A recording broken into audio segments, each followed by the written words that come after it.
The moment I realized my family no longer saw me as a person, I was sitting at their Thanksgiving table, holding a bowl of mashed potatoes no one had asked for. Around me, laughter filled the room. Conversations bounced from one side of the table to the other. Not a single person looked my way. When I quietly stood up, put on my coat, and walked out the front door, nobody stopped me. Nobody even noticed. What they didn't know was that I wasn't just leaving Thanksgiving dinner. I was leaving their lives forever. If you've ever felt invisible to the people you loved most, I'd love to hear your story. Please like and subscribe if stories like this speak to your heart. And before we begin, tell me where you're watching from and what time it is where you are right now. Sometimes it's comforting to know we're not alone. 5 years before that Thanksgiving dinner, my husband David died on a rainy Tuesday morning in Columbus, Ohio. Sometimes I still remembered the sound of the hospital monitor going silent. Sometimes I still woke up expecting to hear his footsteps coming down the hallway. After 43 years of marriage, losing him felt like losing half of my own heartbeat. David had always been the center of our family, not because he demanded attention, because people naturally gathered around him. He was the kind of man who fixed broken bicycles for neighborhood children and spent his Saturdays helping strangers move furniture. When he laughed, everyone laughed. When he hugged you, you felt safe.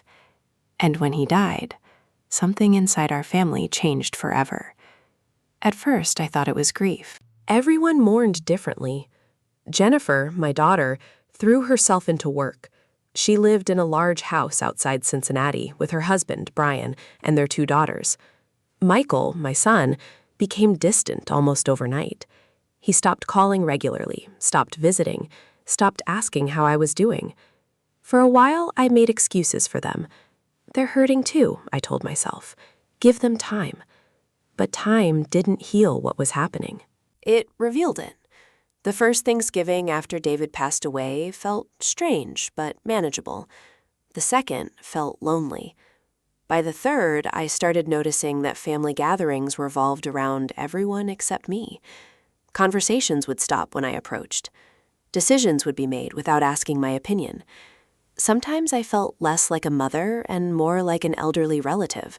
Everyone felt obligated to keep around. Still, I refused to give up. Family mattered to me. It always would. Every Thanksgiving morning, I continued the traditions David and I had built together over 4 decades. I woke before sunrise, made coffee, played old jazz records in the kitchen, prepared recipes that had been passed down through generations. Sweet potato casserole, cornbread stuffing, green bean casserole, pumpkin pie, and David's favorite, mashed potatoes. The recipe card still carried his handwriting. I touched it every year. It made me feel close to him. That Thanksgiving morning began the same way. I woke at 5:30. The house felt quiet, too quiet. The kind of silence that reminds you you're living alone. I stood by the kitchen window while coffee brewed and watched snowflakes drift across the backyard. For a moment, I imagined David standing beside me, smiling, teasing me for worrying too much. "Everything's gonna be fine, Renee." That was always his favorite sentence. Everything's going to be fine. I wished I still believed it. By noon, my kitchen smelled wonderful. The counters were covered with dishes. I had spent nearly 2 days preparing food for my family. Even though Jennifer had insisted she was hosting, even though nobody had asked me to bring anything, I brought food anyway, because that's what mothers do. We show love through effort, through sacrifice, through little things nobody notices until they're gone. Around 1 o'clock, Jennifer called. The conversation lasted less than 2 minutes. "Hi, Mom." "Hi, sweetheart. Just making sure you're still coming." "Of course." "Okay, we're pretty busy here. See you later." Click. That was it. No asking how I was, no excitement, no warmth, just another item checked off a list. I stared at the phone after the call ended. The silence in my kitchen suddenly felt heavier. Years ago, Jennifer used to call me 3 times while cooking Thanksgiving dinner. She would ask questions, laugh, tell stories. Now I felt like an obligation squeezed between errands. I pushed the thought away. I didn't want negativity ruining the holiday. By 3, I loaded everything into my SUV. The pumpkin pies, the casseroles, the containers of homemade cranberry sauce, the serving trays, enough food to feed 15 people. As I carefully arranged everything, I noticed something strange. I couldn't remember the last time Michael had visited me without needing something. The realization hit me harder than I expected. Every recent visit had involved paperwork, questions about finances, questions about the house, questions about Dad's investments. Never questions about me. Never questions about my health, my happiness, my loneliness. Just business. I sat in the driver's seat for a moment and tried to shake the feeling. Maybe I was being unfair. Maybe grief was making me sensitive. Maybe. But deep down, I knew something had changed. The hour-long drive to Jennifer's house gave me plenty of time to think. Christmases, birthdays, family vacations, soccer games, graduations. I had spent my entire adult life putting my children first. David and I worked extra jobs so they could attend good schools. We skipped vacations so they could have opportunities. We sacrificed things they would never even know about. And I would have done it all again, without hesitation, because that's what parents do. The problem was that somewhere along the way, my children stopped seeing those sacrifices. They stopped seeing me. When I finally pulled into Jennifer's driveway, dozens of cars already filled the property. The house glowed with warm holiday lights. Laughter drifted from inside. For a moment, hope returned. Maybe tonight would be different. Maybe I was imagining problems that weren't really there. Maybe we'd share memories about David. Maybe we'd laugh together. Maybe we'd feel like a family again. I grabbed the first casserole dish and headed toward the front door. The moment I stepped onto the porch, I noticed something odd. Nobody opened the door.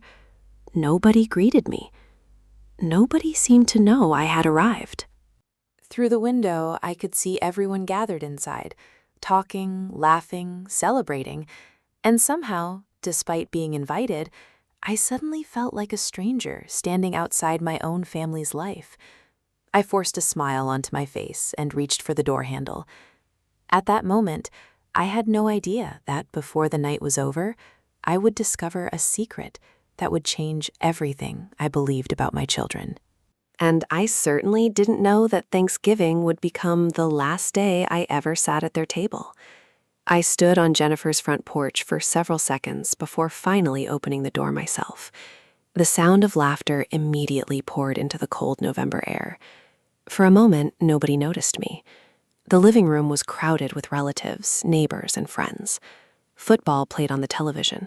Children ran through the hallway. Someone was carrying a tray of drinks. The entire house looked warm and welcoming to everyone except me. I stepped inside, carrying a heavy casserole dish. "Hello," I called out. A few people glanced in my direction. Then they returned to their conversations.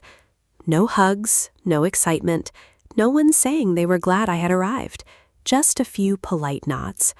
I forced a smile. Maybe everyone was distracted. Maybe I was overthinking things again.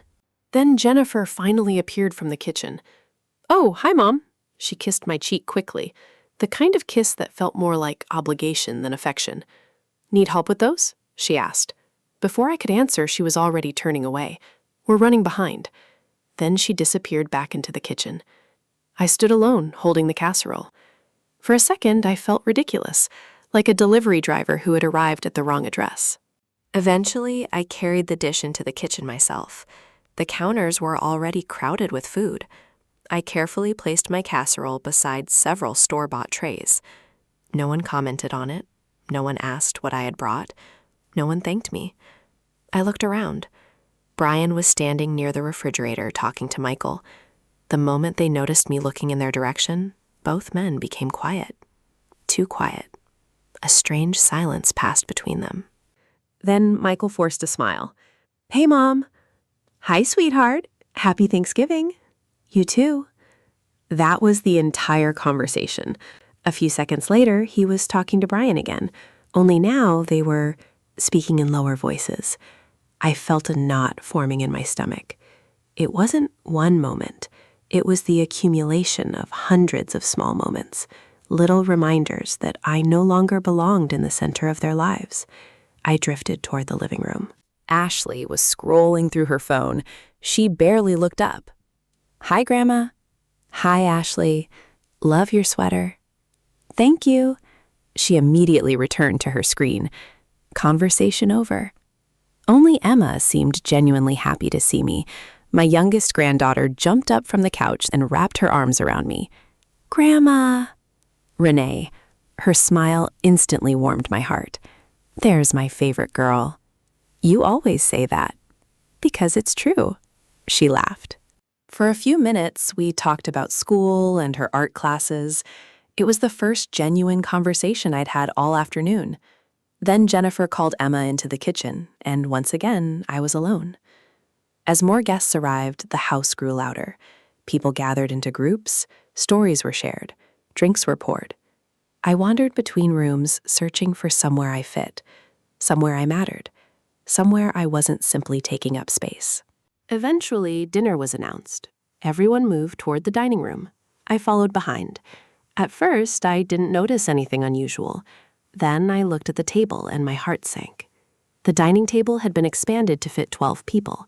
Every chair was occupied, every place setting carefully arranged, except something was missing: my seat.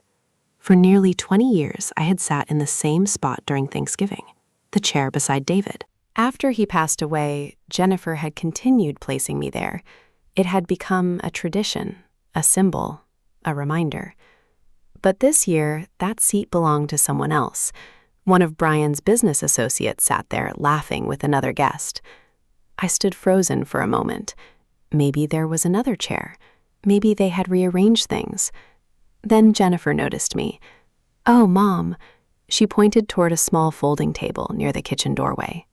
"We set up extra seating over there. Over there." The words hit harder than they should have. At the small table sat 2 children and an elderly neighbor. It wasn't even in the dining room. It was practically in the kitchen, close enough to hear the family, far enough away not to be part of them. I stared at the chair, then back at Jennifer. For a brief second, I thought she might realize how hurtful this was. She didn't. She simply smiled and returned to arranging plates. I sat down quietly. Nobody protested. Nobody offered me a seat at the main table. Nobody even seemed to notice. From my position, I could see everyone laughing together. Michael sat near Jennifer. Brian was telling a story. The guests listened attentively. Meanwhile, I ate dinner with people who barely knew me. The humiliation settled deep inside my chest. Not because of the chair itself, because of what it represented. I had spent decades building this family, decades creating traditions, decades making holidays magical for everyone else, and now there wasn't even room for me at the table. Halfway through dinner, I decided I needed a glass of water. I stood and walked toward the kitchen. As I approached the hallway, I heard voices coming from Brian's home office.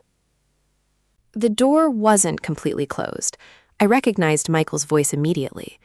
Once we sell the house, everything gets easier. I froze. "Sell the house?" Brian answered. "I know, but timing matters. We've already waited long enough." Michael sounded irritated. "Mom doesn't need that much space anyway." My pulse quickened. They were talking about a house. But whose house? Jennifer suddenly appeared around the corner. The office door immediately closed. The conversation stopped. Brian and Michael emerged seconds later, acting completely normal. Too normal. Brian smiled. "Everything okay, Renee?" Renee. Not Mom. Not even Mrs. Matthews. Just Renee. Like I was some distant acquaintance. "Yes," I said quietly. Michael avoided eye contact. The knot in my stomach tightened. Something wasn't right. I knew it. The rest of dinner passed in a blur. I found myself watching everyone more carefully, listening more carefully, looking for clues. Every time I approached a conversation, it seemed to change direction. Every time I entered a room, certain topics disappeared. At first, I thought I was imagining it. Then it happened again and again and again. By the time dessert was being prepared, I felt less like a family member and more like an outsider accidentally attending a private gathering. Then I noticed something else. Michael and Brian kept exchanging glances, concerned glances, the kind people share when they're managing a secret, a dangerous secret. I looked toward the dining room, where family photographs lined the wall. One picture showed David standing beside me 20 years earlier, both of us smiling, both of us proud. Back then, this family felt unbreakable. Now, I wasn't so sure. As everyone laughed around me, a terrible thought entered my mind. What if this wasn't about grief anymore? What if this wasn't about growing apart? What if they were hiding something from me, something important, something involving a house? And for the first time all evening, I began to wonder whether David had seen this coming long before I did. By the time dessert was brought out, I felt emotionally exhausted. Not because Thanksgiving dinner had been difficult, because I had spent the entire evening pretending I wasn't hurt, pretending I hadn't noticed the missing seat, pretending I hadn't heard Michael and Brian discussing a house, pretending I didn't feel invisible. For years, I had been the one holding everyone together, the peacemaker, the organizer, the mother who remembered every birthday, every anniversary, every important date. Now, I sat quietly near the kitchen while everyone else enjoyed the holiday I had spent decades helping create. Jennifer placed pumpkin pie slices around the table. Guests complimented the food. Several people praised the mashed potatoes. My mashed potatoes. The recipe David loved. The recipe I had spent an hour preparing that morning. No one mentioned that I had made them. No one even looked in my direction. I lowered my eyes and concentrated on my coffee. The pain felt embarrassingly childish. I was 68 years old. Why did I still crave my children's approval? Why did I still hope they would notice me? Maybe because mothers never stop being mothers, no matter how old they're. For a moment, I watched them and remembered Jennifer at their age. She used to sit beside me during family gatherings. She used to tell me everything, her dreams, her fears, the boys she liked, the colleges she wanted to attend. Back then, I couldn't imagine a future where my daughter would look through me as if I were a stranger. Yet somehow that future had arrived. A burst of laughter interrupted my thoughts. Brian was telling another story. Everyone seemed captivated. Even Michael was laughing. I noticed something else. Every time conversation drifted toward family history or David, my stomach continued growing. Then something happened that changed everything. Ashley looked up from her phone, completely unaware of the tension around her, completely innocent, and asked a simple question. Grandma doesn't know about the assisted living place yet. The room froze. Every sound disappeared. Forks stopped moving. Conversations ended instantly. Even the football game playing on television suddenly seemed distant. I felt my heartbeat thundering inside my chest. Ashley looked around in confusion. What? Jennifer's face turned pale. Michael nearly dropped his coffee cup. Brian stared at the table. No one spoke. No one moved. I looked directly at Jennifer. What assisted living place? My voice sounded calm. Too calm. Jennifer swallowed. Ashley immediately realized she had said something wrong. Her eyes widened. Oh no. Jennifer, I repeated. What assisted living place? My daughter forced a nervous laugh. Mom, it's nothing.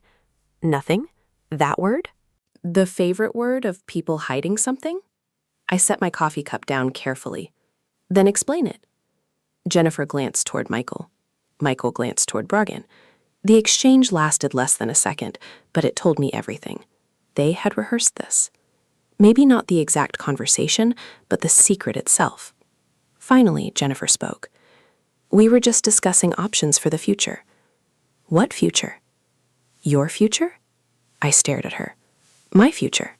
Mom, you're getting older. There it was. The sentence every aging parent eventually fears. You're getting older. Not, how are you feeling? Do you need anything? Are you happy? Just a reminder that your age has become someone else's concern. I folded my hands in my lap. And what exactly have you been discussing? Jennifer looked uncomfortable. Michael stepped in. We've just been worried about you. Worried?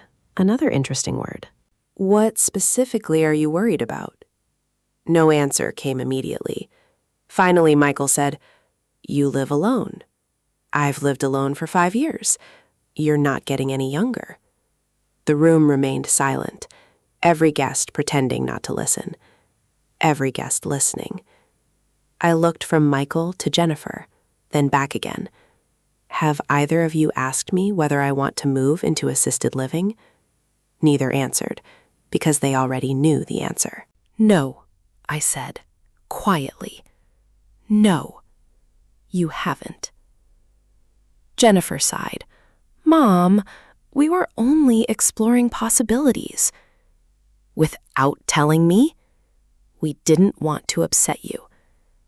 The irony nearly made me laugh. The secret itself wasn't upsetting. The betrayal was. Before I could respond, Emma suddenly spoke. Grandma doesn't need assisted living. Jennifer shot her daughter a warning look. Emma, no, she doesn't. That's enough. Emma fell silent. But I noticed something important. The fear in Jennifer's expression. Not concern. Fear. As though she desperately wanted this conversation to end. The knot in my stomach tightened even further.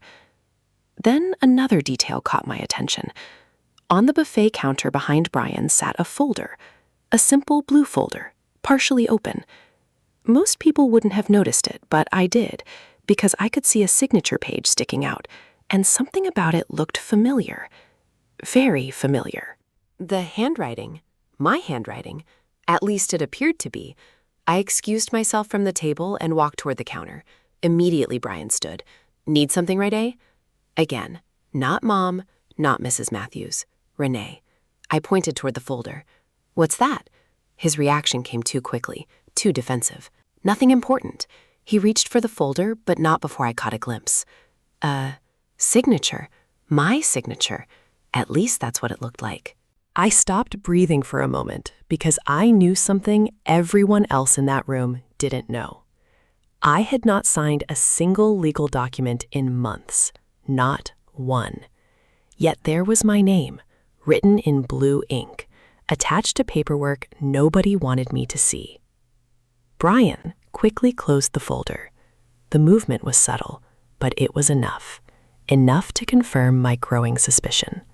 Something was happening behind my back. Something involving paperwork, something involving property, and perhaps something involving that mysterious conversation about selling a house. I returned to my chair, my pulse racing. The room gradually resumed its conversations.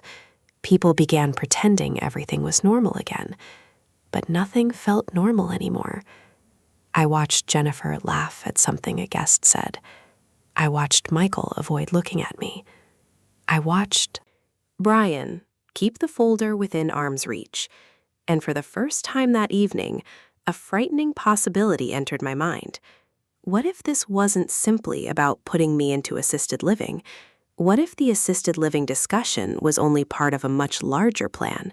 A plan involving my finances, my property, my future?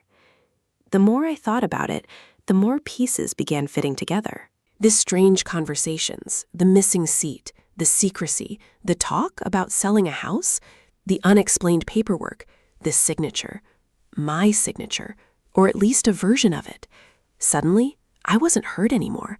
I was alarmed, deeply alarmed. Because if someone had forged my name once, what else had they done? And who exactly was behind it? Michael? Brian? Jennifer? Or all three? As dessert, plates were cleared away and laughter filled the room once more. I realized something important.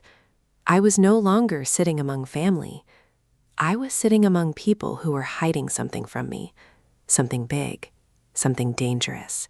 And before this night ended, I intended to find out exactly what it was.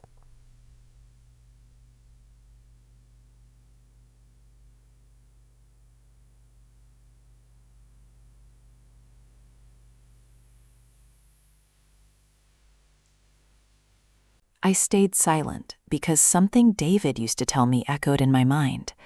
When people think you don't know the truth, Renee, they reveal much more than they intend to. For 43 years, my husband had been an excellent judge of character. At that moment, I decided to follow his advice. I smiled when people looked at me. I nodded during conversations. I accepted a second slice of pie I didn't want. And all the while, I watched, listened, waited. The blue folder never left Brian's side. That fact alone told me everything. Whatever was inside mattered a lot. Around 9 o'clock, guests started preparing to leave. Coats appeared, children grew sleepy. Goodbyes filled the house. I should have felt relieved. Instead, I felt strangely calm. The kind of calm that comes after something inside you breaks. Jennifer was standing near the front door, thanking guests were coming. Michael was helping carry leftovers into the kitchen. Brian was speaking with a neighbor. No one seemed concerned about me. No one seemed interested in how I was feeling after the assisted living discussion. It was as if the entire conversation had never happened, as if my future had been discussed over dessert the same way someone might discuss football scores. I stood quietly in the hallway and looked at the family photographs hanging on the wall. There was one from Jennifer's wedding, another from Michael's college graduation, a Christmas portrait taken years ago, and then there was my favorite, a photograph of David holding Emma when she was a baby. His smile was enormous, his eyes full of love. I reached out and touched the frame. God, I missed him more than anyone knew, more than I usually allowed myself to admit, because David would have noticed. If I had been pushed to a folding table, he would have noticed. If our children had ignored me, he would have noticed. If someone had been planning something behind my back, he would have noticed. And suddenly, I felt very alone. Not just because my husband was gone, because I realized I had spent years pretending things were fine, pretending the distance growing between me and my children wasn't real, pretending every ignored phone call, every forgotten visit, every cold interaction didn't matter. Tonight had stripped away those illusions. The truth stood naked in front of me. I was no longer a priority in my children's lives. Glanced toward the kitchen. Jennifer was laughing with Brian. Michael was checking something on his phone. None of them looked my way, not once. I quietly walked to the coat rack, removed my winter coat, put it on. No one noticed. I picked up my purse. Still, no one noticed. For a moment, I stood in the middle of the room waiting. Not because I wanted attention, because some small part of me hoped one of my children would look up. Maybe Jennifer would say, "Mom, are you leaving already?" Maybe Michael would ask, "Are you okay?" Maybe someone would walk me to my car. Maybe someone would hug me. Maybe. But nobody did. The room remained full of voices, full of laughter, full of people, and yet I had never felt more invisible. I opened the front door. Cold air rushed inside. Still, nobody looked up. I stepped outside. The door closed softly behind me. And that was it. No farewell, no goodbye, no one calling my name. Just silence. I stood on the porch for several seconds, staring at the dark driveway. Then I began walking toward my SUV. Each step felt heavier than the last. Not because I was leaving Thanksgiving, because I was leaving behind years of denial. The denial that my family still valued me the way I valued them. When I reached the vehicle, I placed my hand on the door handle. Then I turned around. The house glowed warmly against the darkness. From outside, it looked beautiful, a perfect family Thanksgiving. Anyone driving past would have seen happiness, tradition, togetherness. They would never have guessed what had happened inside. They would never have guessed a mother had spent the evening feeling unwanted in a family she helped build. A tear slipped down my cheek. I wiped it away immediately. I wasn't crying because I felt sorry for myself. I was grieving. Grieving the family I thought I had. Grieving the relationships I had spent decades protecting. Grieving the realization that love isn't always returned equally. I climbed into the driver's seat, started the engine, and pulled away. Not one person came outside. Not one. The further I drove, the lighter I felt. Not happier, just clearer. The fog that had clouded my judgment for years was finally lifting. By the time I reached the interstate, I knew one thing for certain. I wasn't ready to go home. Home suddenly felt different.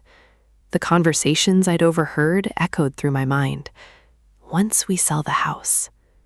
Grandma doesn't know about the assisted living place yet.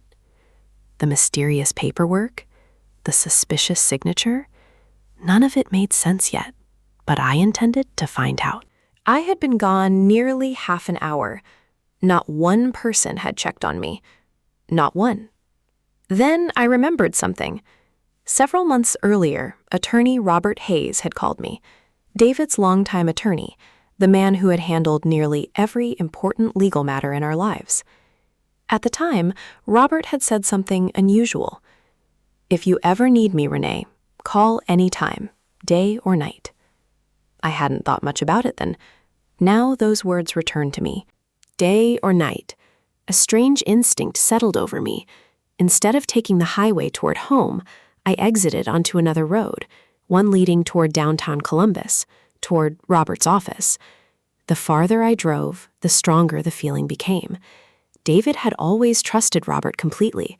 If something suspicious was happening, Robert would know where to start. By the time I reached the city, it was nearly 10 o'clock. Most office buildings were dark. The streets were quiet. I parked outside a small brick building and sat in my vehicle for a moment. Part of me felt foolish. Another part felt absolutely certain. I took a deep breath. Then I grabbed my purse and stepped out into the cold night.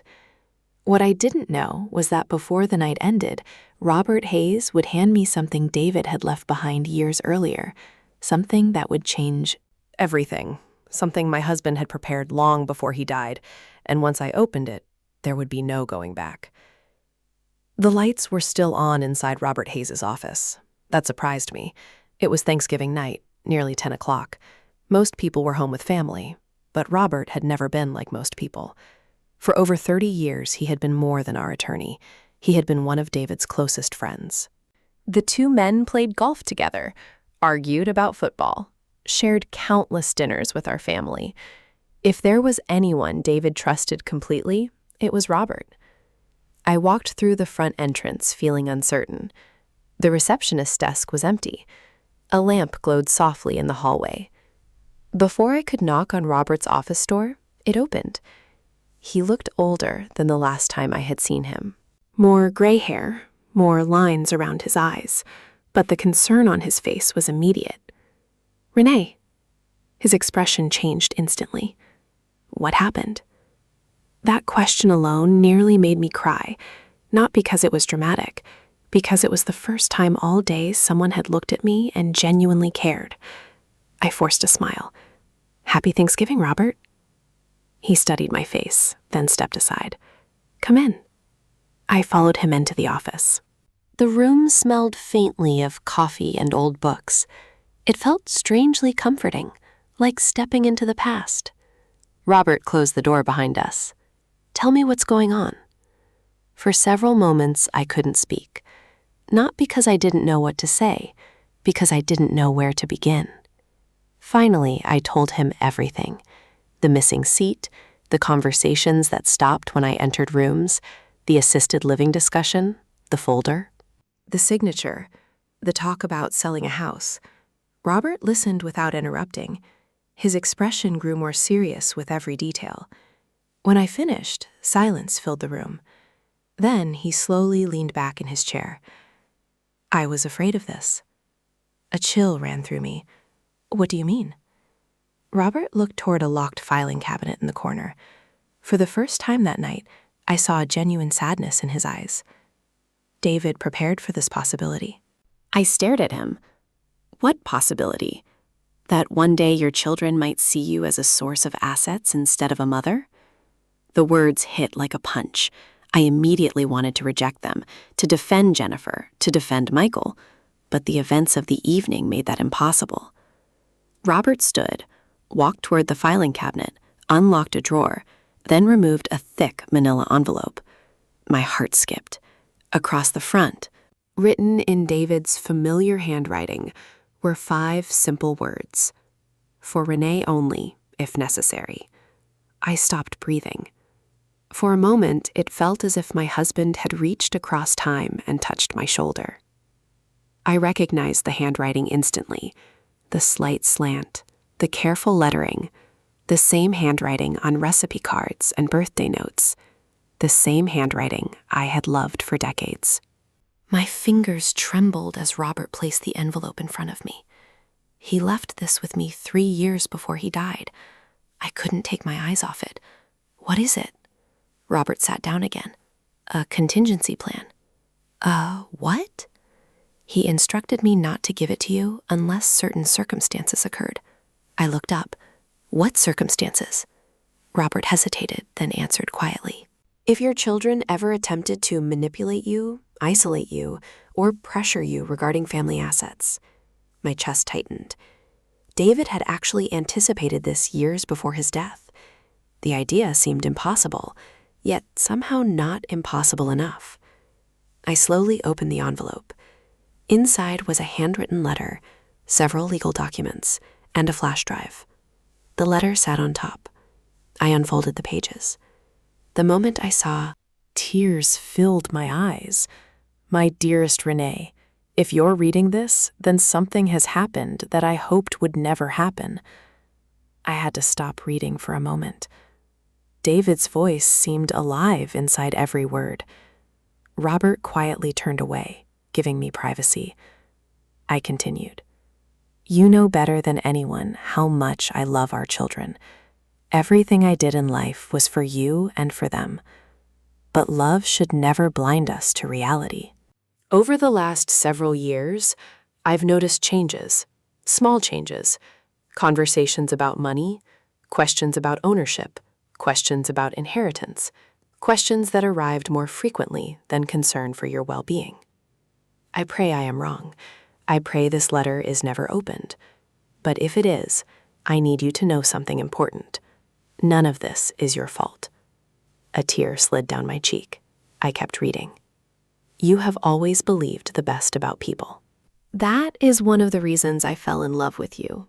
But it also makes you vulnerable to those who mistake kindness for weakness. If anyone ever pressures you regarding property, finances, or your future, do not surrender out of guilt. Protect yourself. Protect your peace. Protect the life we built together. My hands were shaking now. Every sentence felt as though David were sitting beside me, speaking directly to me. The next paragraph changed. Everything. Most importantly, there are things regarding our assets that only Robert fully understands. I intentionally structured certain protections to ensure that no one could pressure you into decisions that are not in your best interest. Trust Robert, trust the documents enclosed, and trust yourself. You are far stronger than you realize. Love always, David. By the time I reached the signature, I was crying openly. Not dramatic sobs, just quiet tears, the kind that come from grief and love colliding together. Robert handed me a tissue. Neither of us spoke for a while. Eventually, I looked at the legal documents inside the envelope. What are these? Robert exhaled slowly. The protections David mentioned. I wiped my eyes. What kind of protections? He opened a folder. There are several. The seriousness in his voice immediately got my attention. Before his death, David restructured portions of your estate. I frowned. Our estate? Yes. Robert pointed toward the paperwork. He wanted to ensure no one could force asset transfers without your direct authorization and multiple legal reviews. A strange feeling settled over me. Not fear. Not exactly. More like awakening. For years, I had assumed David's estate planning was straightforward. Apparently, it wasn't. Apparently, he had anticipated risks I'd never considered. Why would he do that? Robert looked directly at me. Because he saw things. What things? He hesitated, then answered carefully. Years ago, Michael began asking unusually detailed questions about property ownership. I stared at him. Michael? Robert nodded. There were also concerns involving Brian. The room suddenly felt colder. Concerns? Financial concerns.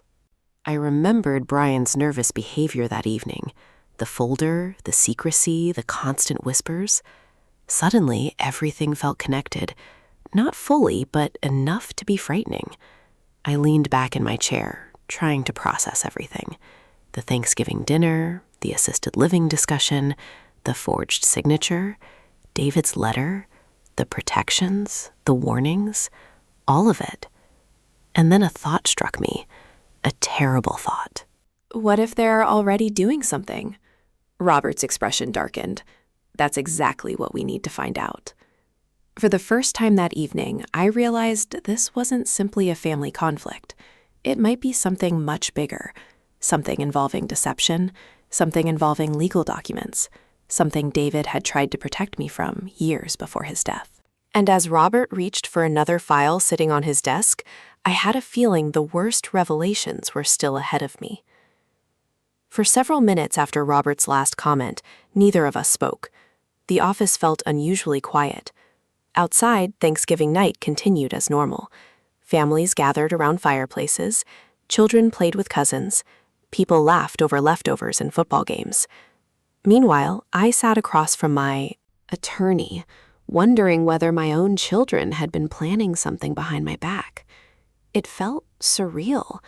Part of me still wanted to believe there was a misunderstanding, a reasonable explanation, a mistake.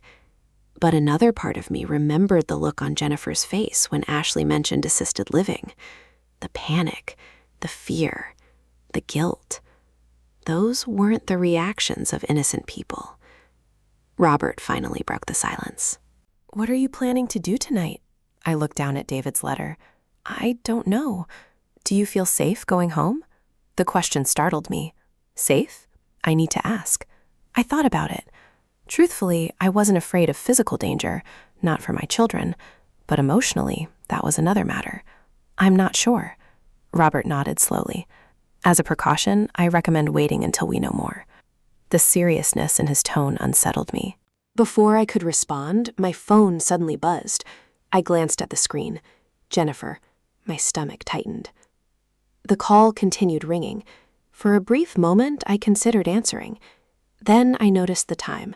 11:17 p.m. I had left nearly 2 hours. 2 hours. Only now had she noticed. I silenced the call. Seconds later, another call appeared. Michael. Then another. Jennifer again. Robert watched quietly. They finally noticed you're gone. I stared at the screen. A bitter sadness settled inside me. Not because they were calling, because it had taken them so long. I imagined the scene unfolding back at Jennifer's house. Guests leaving, dishes being cleaned, conversations winding down, someone finally asking, "Where's Mom?" And then the realization that I had vanished. My phone buzzed again. This time it was a text from Jennifer. "Mom, where are you?" Another arrived immediately afterward. "Please call me." Then one for Michael. "We need to talk." Need, not want. Need. The distinction wasn't lost on me. For years, I had watched my son become increasingly selective about communication. When he needed something, he called. When he didn't, weeks could pass without hearing from him. Tonight felt no different, only the stakes had changed. I placed the phone face down on the desk. Robert remained silent. He didn't need to say what both of us were thinking. The timing spoke for itself. Another message arrived, then another, and another. The phone vibrated repeatedly. Finally, curiosity got the better of me. I opened Jennifer's latest text. "Mom, please answer. We're worried." Worried? The word felt strange. Had they been worried when discussing assisted living without me? Had they been worried while hiding documents? Had they been worried when they pushed me to a folding table? I wasn't sure. A new message appeared, this one from Brian. "Renee, please call us immediately." My eyes narrowed. Not Mom, not Mrs. Matthews.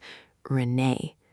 Even in a crisis, he couldn't bring himself to address me as family. Robert noticed my expression. "What?" I handed him the phone. He read the message, then slowly returned it. Interesting. That's one way to describe it. My phone rang again. This time, Michael left a voicemail. A minute later, another arrived, then a third. The urgency was growing fast. I listened to the first message. "Hey, Mom, call me back when you get this." His voice sounded calm, almost casual. The second message arrived 20 minutes later. The difference was noticeable. "Mom, seriously? Please call us." The third sounded entirely different. Now there was tension, frustration, maybe even fear. "Mom, where are you?" "We need to talk tonight." Need to talk again. Always need. Never love. Never miss you. Never how are you? Robert folded his hands. "Do you notice the progression?" I nodded. "They sound nervous." Exactly. A chill moved through me. Something about their reaction felt wrong. If they were merely concerned about my well-being, the messages would sound different. Instead, they sounded increasingly desperate, as though something important depended on finding me. And quickly, my phone rang again. "Brian?" I ignored it. A text appeared immediately afterward. "Please call. The paperwork needs to be discussed." I froze. Paperwork. There it was, the word none of them had intended to say out loud. I showed Robert. His jaw tightened. That's careless. I stared at the screen. Paperwork. Not, "Are you safe?" Not, "We're worried." Not, "We love you." Paperwork. The message lasted only a few seconds before Brian deleted it, but not before I had read it, and not before I had taken a screenshot. Robert actually smiled. "Good. You think that's important?" "Very." For the first time that evening, I saw something close to certainty in his eyes. Whatever was happening, pieces were beginning to emerge. The mask was slipping. Meanwhile, my family seemed to be unraveling. Shortly after midnight, another call arrived, this time from Emma. I answered immediately. "Grandma!" Her voice sounded frightened. "Hi, sweetheart." "Oh, thank goodness." My heart softened instantly. Unlike everyone else, Emma sounded genuinely concerned. Not anxious, not desperate. Concerned. "Are you okay?" "Yes. Everyone's looking for you." I hesitated. "Everyone?" She lowered her voice. "Grandpa Michael and Mom have been arguing." I frowned. Arguing about what? I don't know exactly. A pause followed. Then she whispered, "Actually, I think I do." My pulse quickened. "What do you mean?" "They keep talking about signatures." I looked at Robert. His expression darkened immediately. Signatures and documents. A cold feeling settled in my chest. Emma continued, "I wasn't supposed to hear them." "What else did they say?" Another pause. Then Uncle Michael said, "If they don't find you soon, the deal can't happen." Deal. Not family, not concern. A deal. I closed my eyes. The words hit harder than I expected, because deep down, I already knew what they meant. The calls, the panic, the sudden urgency. It wasn't about me. It was about something they needed from me, something they thought they already controlled. And now I was missing, which meant their plans were suddenly in danger. Emma's voice trembled. "Grandma, I'm here. Are you coming back?" I swallowed hard. The question carried more weight than she realized, because for the first time in my life, I honestly didn't know. Not to Jennifer's house, not to the role I'd always played, not to the version of myself that sacrificed everything while receiving less and less in return. "I don't know yet, sweetheart." She was quiet. Then she said something that nearly broke my heart. "I miss you already." Tears filled my eyes, because after hours of manipulation, lies, and suspicion, one honest sentence felt overwhelming. I love you, Emma. I love you too. When the call ended, silence returned. Robert leaned back in his chair. Neither of us spoke for several moments. Finally, he said, "They aren't looking for you, because you're gone." I stared at David's letter resting on the desk. No, I already knew. Robert nodded. "They're looking for you because something they planned cannot happen without you." And as my phone continued vibrating with calls from Jennifer, Michael, and Brian, I realized a painful truth. For the first time in my life, my absence had become valuable to them, not because they missed me, because they needed something only I could provide. And whatever that something was, I was beginning to suspect it involved far more than a simple house. I didn't go home that night.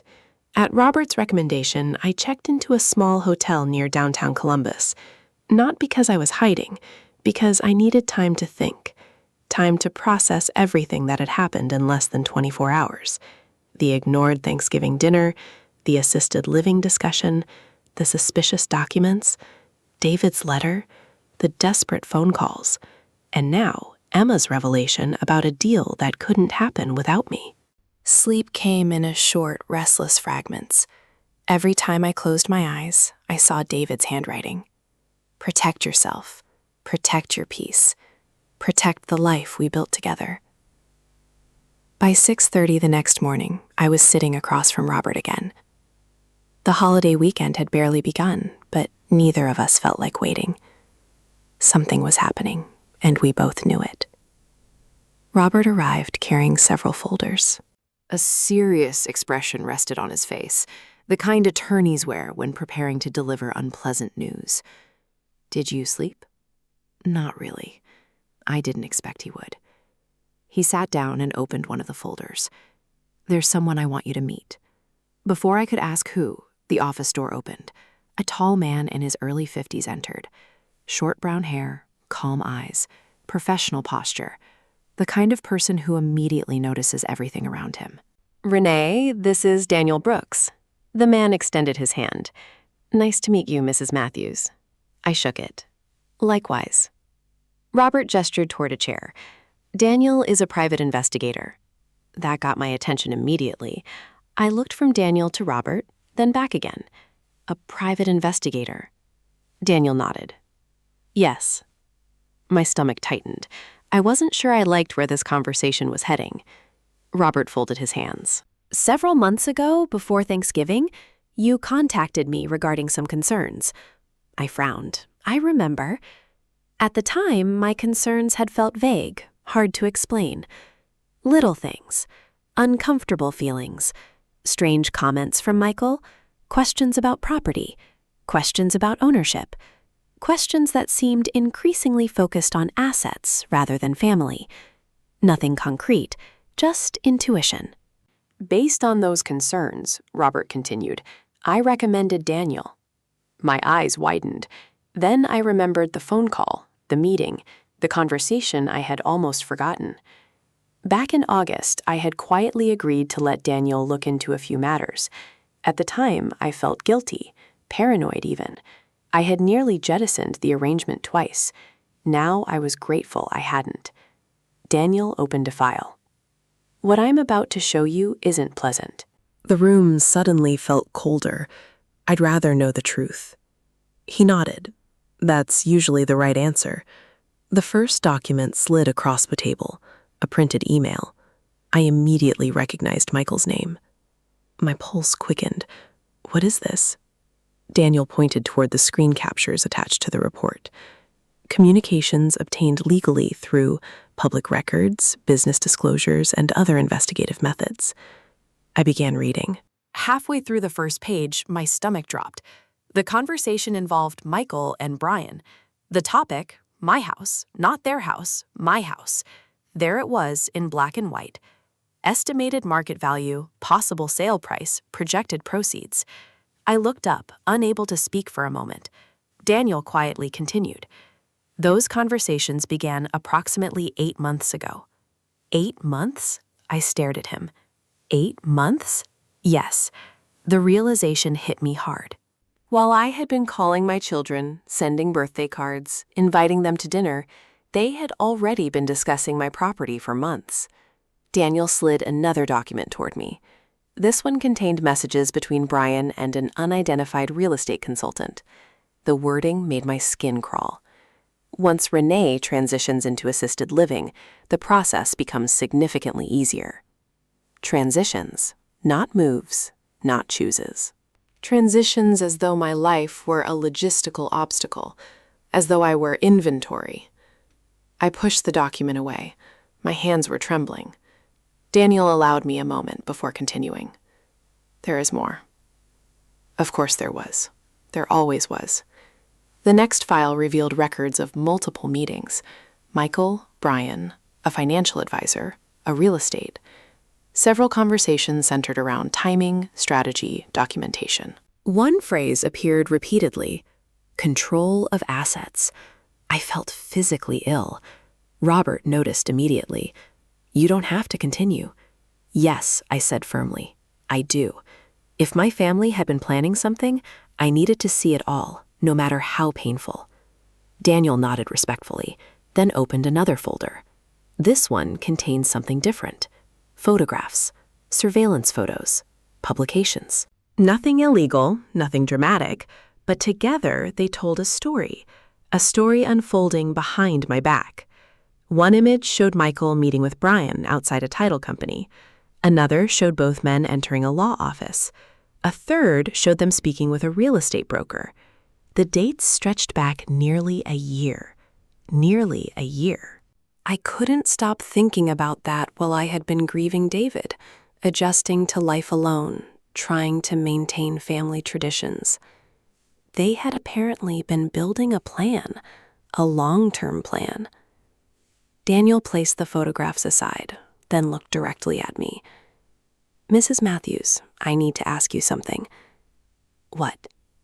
Have you signed any documents transferring ownership of your home? No. Any powers of attorney? No. Any authorization forms? No. Daniel nodded. As far as we can determine, that's accurate. The wording caught my attention. As far as we can determine. Not simply yes, something more. Robert exchanged a glance with Daniel, a glance I immediately noticed. My stomach tightened again. What? Daniel hesitated, then slid one final document across the table. I looked down and felt all of the air leave my lungs. It was a copy of a signature page. My name appeared at the bottom. Renee Matthews. The signature looked remarkably convincing. Almost perfect. Almost. But not quite. Because I knew my own handwriting, and that signature wasn't mine. I stared at it, unable to speak, unable to breathe, unable to fully process what I was seeing. Daniel finally broke the silence. We believe this signature may have been forged. The room became very quiet. A forged signature? Not a misunderstanding, not speculation, not hurt feelings. A forged signature, a potential crime. I closed my eyes. Part of me wanted to deny it, to insist there had to be another explanation. But I remembered the folder at Thanksgiving. I remembered Brian hiding it. I remembered the panic, the secrecy, the whispers, the fear.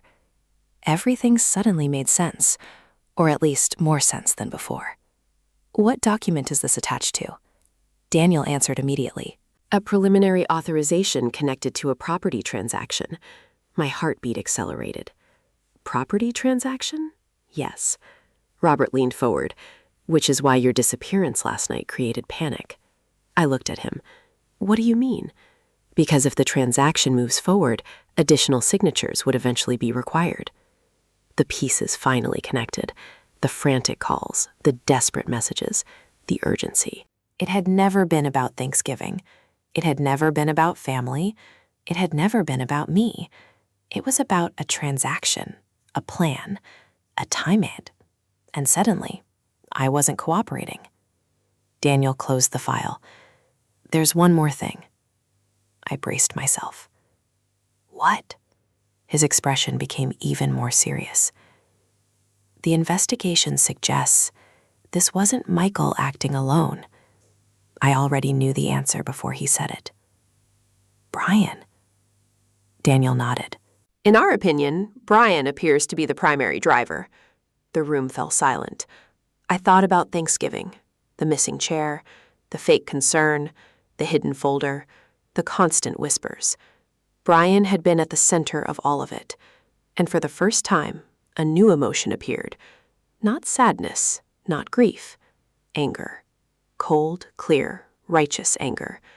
Because whatever mistakes my children had made, someone had helped guide them there. Someone had convinced them that I was an obstacle instead of a mother. And as I stared at the forged signature bearing my name, I realized something important.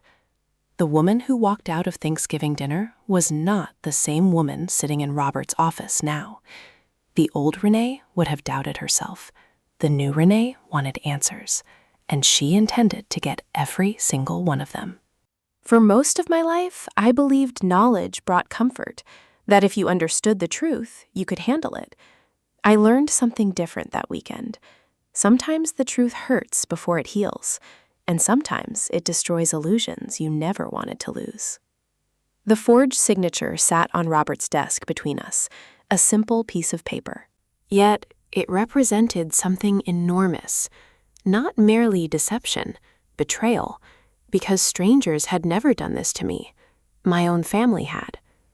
I stared at the document for a long time, trying to reconcile it with the children I had raised. The little boy who used to bring me dandelions from the yard, the little girl who climbed into my bed after nightmares. How had we arrived here? How had property become more important than trust? Finally, I pushed the question aside.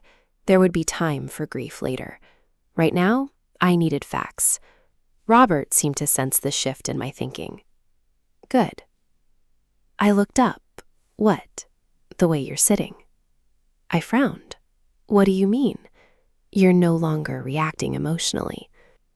I glanced at the folders spread across the conference table. Perhaps he was right. For the first 24 hours, I had felt mostly shock. Now, something else was taking over. Clarity, the kind David always seemed to possess during difficult situations.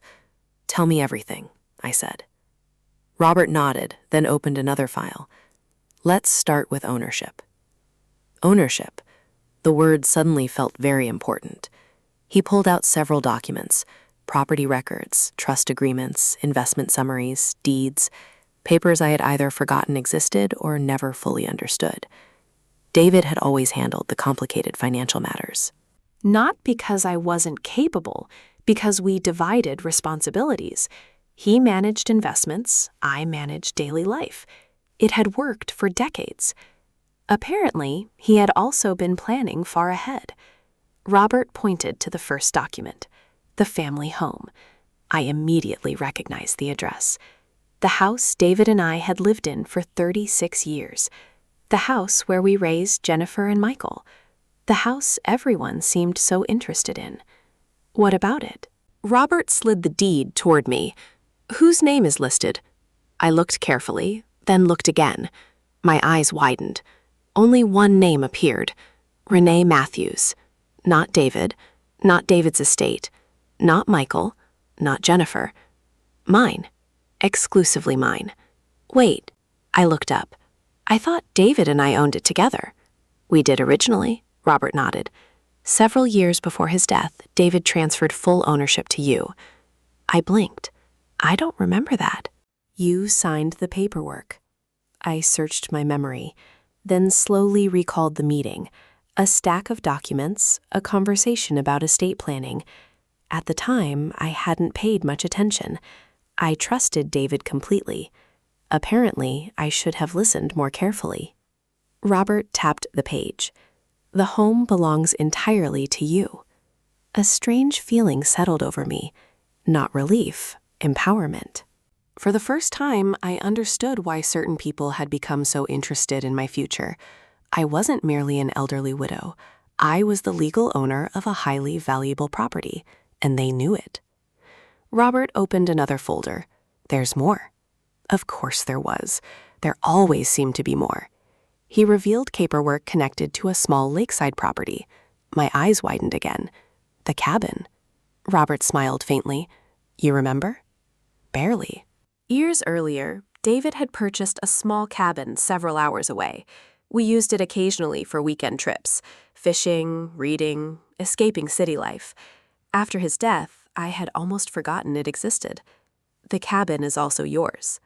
I shook my head slowly. In my name entirely? My thoughts immediately returned to Thanksgiving, the conversation I had overheard. Once we saw the house. Which house now? I wasn't so sure. Maybe they wanted all of them. The family home, the cabin, anything they could access, Robert continued. There are also investment accounts. My stomach tightened. Money had never interested me much. Security did, independence did, but numbers on statements rarely excited me. Today felt different. Today, those numbers represented freedom. Freedom from manipulation. Freedom from pressure. Freedom from people who viewed me as a transaction.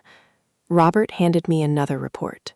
The balance was significantly larger than I expected. Much larger. I stared at it. David never told me. He didn't want you worrying about money. That sounded exactly like David. Protective to a fault. Always carrying burdens quietly. Always making life easier for others. Even after death. Robert pointed toward several legal provisions. These assets are protected through structures David established years ago. I studied the paperwork. Most of it seemed complicated, but one detail stood out immediately. Multiple approvals required, additional reviews, protective restrictions, barriers. David hadn't simply organized our finances. He had built walls around them, walls designed to protect me. The realization brought tears to my eyes. Even now, even years after his death, he was still looking after me. Robert allowed me a moment, then continued. The most important thing to understand is this. I looked up. No one can legally force you to transfer these assets. The statement felt surprisingly powerful. No one. Not Michael, not Jennifer, not Brian. No one. For months, perhaps years, I had unconsciously acted as though my children possessed some authority over my future. Now I understood the truth. They didn't. The only authority they had was the authority I gave them. And that realization changed something inside me. Daniel entered the room carrying additional documents. Sorry to interrupt. He placed another folder on the table. What is that? More information about Brian. The atmosphere immediately shifted, because even before opening the folder, I suspected what we would find. Debt. The answer appeared on the first page. Substantial debt. Credit obligations, business losses, personal loans, missed payments. I stared in disbelief. The numbers were staggering, far worse than I imagined. Daniel spoke carefully. We believe these financial pressures may explain much of his behavior. Much of his behavior. Not excuse it, explain it. There was a difference, a very important difference. I studied the report. Suddenly, the pieces began fitting together. The urgency, the secrecy, the meetings, the pressure, the property discussions. A desperate man facing serious financial trouble might convince himself almost anything was justified, even exploiting family, especially if the reward appeared large enough. Robert folded his hands. Do you understand now why they panicked when you disappeared? I nodded slowly. For the first time, I truly did. My absence wasn't emotional. It was logistical. Their plan depended on access. Access depended on cooperation. Cooperation depended on me, and I was no longer cooperating. I thought about all the phone calls, all the texts, all the sudden concern. The realization felt heartbreaking, yet strangely liberating, because once you stop believing a lie, it loses power over you. My phone buzzed again. Jennifer, still calling, still searching, still desperate. I stared at her name on the screen, then silenced the call. Not out of anger. out of clarity. For years, I had immediately responded whenever my children needed me. Dropped everything, solved problems, offered help, made sacrifices. This time would be different. This time, I would learn the full truth first, then decide what happened next. David's letter rested beside me. The final line echoed through my mind. Trust yourself. You are far stronger than you realize. For the first time since Thanksgiving dinner, I believed he might be right. Because the frightened woman who left Jennifer's house was gone. In her place sat a woman who finally understood something important. The house was never theirs. The assets were never theirs. The future was never theirs to control. And before this was over, everyone involved was going to learn that lesson, including me. The first thing I did Monday morning was call the bank. Not Jennifer, not Michael, not Brian, the bank. 3 days earlier, that decision would have felt extreme. Now, it felt necessary. By then, I had spent nearly 48 hours reviewing documents with Robert and Daniel. Every hour seemed to reveal another uncomfortable truth. Nothing catastrophic, nothing dramatic enough for a television crime show, just a steady accumulation of facts. Facts that painted a picture I could no longer ignore. My family had been planning around me instead of with me, and I was finished being the last person informed about my own life. I sat in Robert's conference room while a representative from my primary bank joined us by phone. The woman introduced herself politely, verified my identity, then asked how she could help. I glanced at Robert. He gave a slight nod. I'd like a complete review of every person with access to any of my accounts. The representative paused briefly. Of course. Several minutes later, she began listing information. Most of it was expected. Checking accounts, savings accounts, investment relationships, automatic transfers. Then she reached a section that made my stomach tighten. There are several authorized secondary access permissions. I sat up straighter. Secondary access? Yes. My eyes moved toward Robert. Who? The representative began reading names. The first wasn't surprising. David. Old authorization records that remained archived. The second name surprised me. Michael Matthews. I closed my eyes slowly, carefully. Explain exactly what that means. The representative did. The permission wasn't ownership. It wasn't complete. Control, but it granted visibility, information, access to certain financial details, enough to monitor accounts, enough to understand balances, enough to know far more than I had realized. When was that established? The representative checked. Approximately 4 years ago. 4 years. I immediately remembered the circumstances. David had been sick. Michael had offered to help with paperwork. At the time, it felt harmless, responsible even. I never imagined it might become something else. Remove it. The representative didn't hesitate. Certainly a strange feeling washed over me. Not revenge, not satisfaction. Something healthier. Boundaries. For perhaps the first time in years, I was creating them. When the call ended, Robert smiled slightly. How do you feel? I thought about the question. Lighter. And it was true. Each step felt like reclaiming a small piece of myself. The next several hours followed a similar pattern. Financial institutions, legal reviews, document updates, authorization changes. Nothing dramatic, nothing emotional, just practical decisions. Yet each one mattered because every decision communicated the same message. My life belonged to me. By late afternoon, my phone rang again. Jennifer. I stared at the screen, then let it go to voicemail. A minute later, another call arrived. Michael, then Brian. I ignored them all. Not because I wanted punishment, because I wasn't ready. The truth was that every time I saw their names, conflicting emotions surfaced. Love, anger, disappointment, grief. No mother reaches 68 years old and simply stops loving her children. Even when they hurt her, even when they betray her, the love remains. That's what makes betrayal so painful. It has somewhere deep to land. My phone buzzed with a voicemail notification. Then another, then another. Finally, curiosity won. I listened to Jennifer's message first. "Mom, please call me." Her voice sounded strained. "We need to talk." Need again. Not want. Need. I moved to Michael's message. "Mom, this situation is getting out of control." Interesting choice of words. Not heartbreaking, not emotional, administrative, like a project encountering complications. Then I listened to Brian's. That one caught my attention immediately. "Renee, there are misunderstandings that need to be cleared up." Misunderstandings. I almost laughed. The forged signature wasn't a misunderstanding. The hidden meetings weren't misunderstandings. The assisted living conversations weren't. His voice carried an energy I hadn't heard before. "Are you sitting down?" I immediately became alert. "Why?" "I found something." The words sent a chill through me. "What?" "A debt trail." I glanced at Robert. He was reviewing paperwork across the room. I placed the call on speaker. Daniel continued.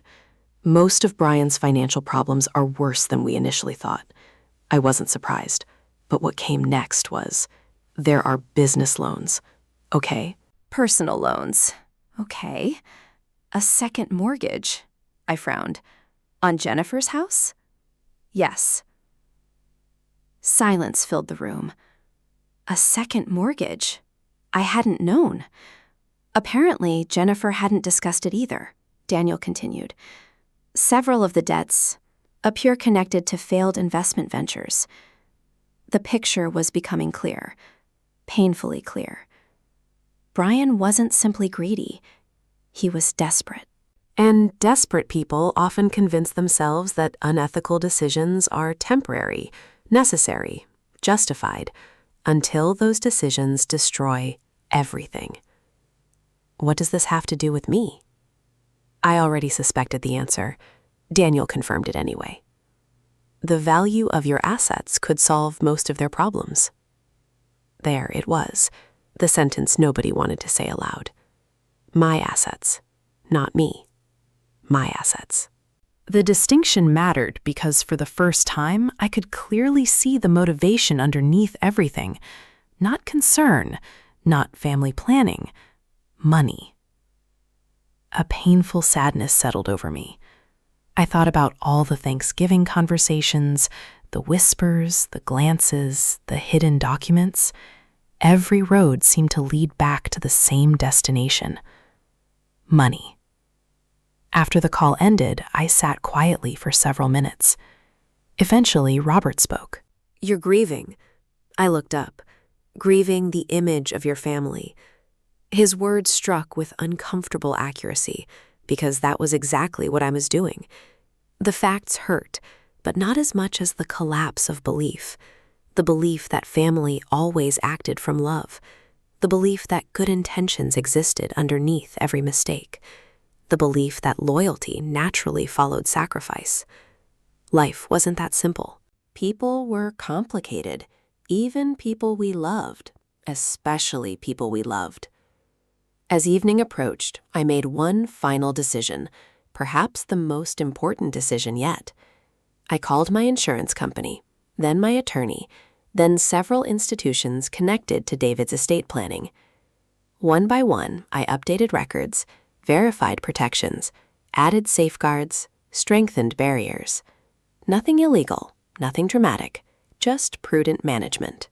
By the time I finished, any path toward transferring assets without my direct involvement had effectively disappeared. For the first time since Thanksgiving, I felt safe. Not physically, financially, legally, emotionally. My phone buzzed again. This time it wasn't Jennifer or Michael or Brian. It was Emma. I answered immediately. "Hi, sweetheart." "Grandma?" Her voice sounded relieved. "Yes, I was hoping you'd answer." I smiled. "I'll always answer your calls." A brief silence followed. Then she said something unexpected. "Mom and Dad are fighting." I exchanged a glance with Robert. "About what?" "I think money." Money again. Always money. Emma hesitated, then lowered her voice. "I heard Dad say, Everything is falling apart. My eyes narrowed. Everything. Not Thanksgiving, not family relationships. Everything. A plan, a strategy, something larger than I had originally imagined. As the call ended, I found myself staring out the office window. The sun was setting, the city lights beginning to appear, and for the first time, I realized an important truth. Thanksgiving hadn't destroyed my family. It had exposed it. The masks were slipping. The lies were unraveling. And somewhere underneath all the excuses and manipulations, the real motivations were finally coming into view. The question now wasn't whether there had been a plan. The evidence already answered that. The question was how far they were willing to go, and whether they understood that I was no longer the woman they thought they could control. 3 days after Thanksgiving, I disappeared. At least that's what my family believed. The truth was less dramatic. I hadn't vanished. I had simply stopped being available. For years, my life had been an open door. Anyone could call, anyone could visit, anyone could ask for my time, my help, my attention, and I always said yes. Now that door was closed, not locked forever, just closed long enough for me to breathe, long enough to think, long enough to remember who I was before I became everyone else's solution. That was how I found myself driving north through winding roads on a cold December morning. The destination sat nearly 3 hours away, a small cabin hidden beside a lake, a place David had loved, a place most people had forgotten existed, including me. The cabin appeared through the trees shortly before noon, a modest structure, weathered wood, stone chimney, wide front porch, nothing luxurious, nothing flashy. Yet the moment I saw it, my chest tightened. Memories came rushing back. Weekend fishing trips, quiet mornings, drinking coffee with David, long walks beside the water. Conversations about retirement, dreams about growing old together, dreams that never fully happened. I parked the SUV and sat quietly for several minutes. The lake shimmered beneath a pale winter sky. Snow covered the shoreline. The entire place felt untouched by chaos, untouched by betrayal, untouched by everything waiting back in Ohio. For the first time since Thanksgiving, I felt something resembling peace. Inside the cabin looked exactly as I remembered. David's fishing rod still hung in the corner. Several old photographs remained on the shelves. A stack of books sat beside the fireplace. One of them still contained David's bookmark.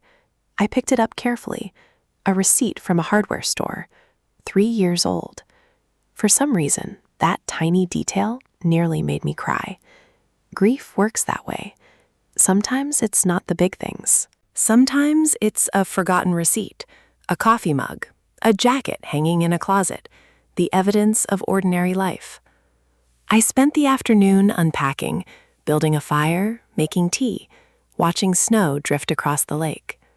For the first time in years, nobody needed anything from me. Nobody expected anything from me. The silence felt strange, then comforting, then necessary. That evening, my phone buzzed repeatedly. Jennifer, Michael, Brian. The pattern continued. Calls, texts, voicemails. I ignored them all. Not because I wanted revenge, because I wasn't ready to hear explanations. Explanations tend to arrive after people get caught. Truth arrives before. There was a difference. Around 7, another call appeared. Emma. I answered immediately. Hi, sweetheart. Her relief was obvious. Oh, good. How are you? I've been worried. Unlike everyone else, she sounded sincere. No. Agenda. No hidden purpose, just concern. The kind families are supposed to show each other. I'm okay. Where are you? I smiled. Somewhere peaceful. She laughed softly. That sounds nice. It is. A pause followed. Then her voice lowered. Things are bad here. I sat up straighter. What do you mean? Everyone keeps fighting. I wasn't surprised. Not anymore. About what? Mostly you. I stared into the fire. Me? Dad keeps arguing with Mom. The words immediately caught my attention. Brian and Jennifer, the center of everything. What are they arguing about? Emma hesitated, then answered carefully. Money? There it was again. Always money. I felt a wave of sadness because every new revelation seemed to lead back to the same place. Not concern, not love, money. Emma continued. I wasn't trying to listen, I know, but I heard Dad yelling. My stomach tightened. What did he say? Another pause. Then he said everything was supposed to be finished already. Finished. The word lingered in my mind. Finished. As though some process had been interrupted, some plan delayed. What else? He said, "You ruined everything." I closed my eyes. For several seconds I couldn't speak. Not because the statement hurt, because it confirmed something. A person doesn't say you ruined everything unless they expected something specific to happen, something valuable, something important, and now it wasn't. Emma's voice softened. I'm sorry, Grandma. None of this is your fault. I know, but she sounded unconvinced. Like many children, she carried responsibility that didn't belong to her. I changed the subject, asked about school, her artwork, friends, normal things. For a few minutes, the conversation felt wonderfully ordinary.